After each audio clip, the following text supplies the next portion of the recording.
A group of Japanese people took to the streets, loudly shouting and engaging in violent protests. Even when facing a fully armored riot squad, the young protesters showed no fear. These young people, daring enough to attack the military, belonged to the core faction of Japan's far-left movement. In response to this situation, a special task force was created. They were dressed in enhanced armor and equipped with extreme firepower. The public called them the ruthless monsters of the Capitol Police, the Hellhounds from Hell. However, violent suppression did not calm the situation. At this moment, the riots on the streets were already on the brink of spiraling out of control.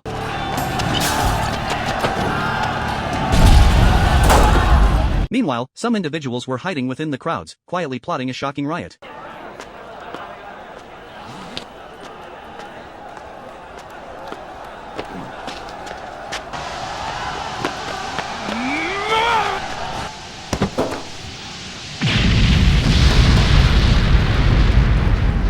A violent explosion suddenly shattered the police line. These extreme party members had resorted to using powerful explosives. The riot police, no longer holding back, immediately launched a counterattack against the rioters. Under the cover of tear gas, they rushed into the crowd, quickly scattering the extremists. The core members of the party that instigated the riot had already taken advantage of the chaos and escaped into the sewers. The sewer system in Tokyo is complex, making it an ideal secret passageway. The guerrilla fighters of the party intended to continue the riot in another district, so they kidnapped an innocent girl to transport weapons, a method they often used. However, the girl soon realized in horror that the Hellhounds were quietly following them. She collapsed in despair, knowing they were doomed. The unaware party members continued to head toward their next target district. When they reached a vacant lot, they suddenly felt as though a large predator was watching them. The Hellhounds emerged from another sewer tunnel, surrounding them. Seeing the fully armed death gods around them, the party members' resolve finally snapped.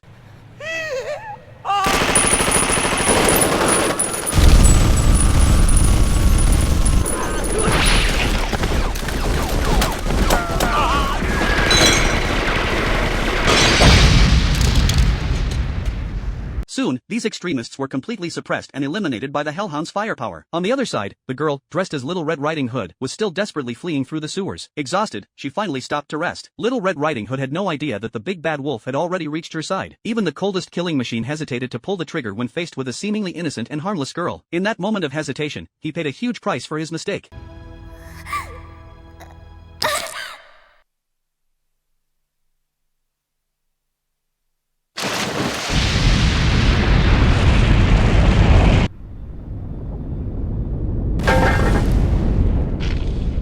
The enhanced armor saved Jack's life, but witnessing the girl's self-detonation left an emotional scar. For the first time, he began to question whether the beliefs he followed were right or wrong.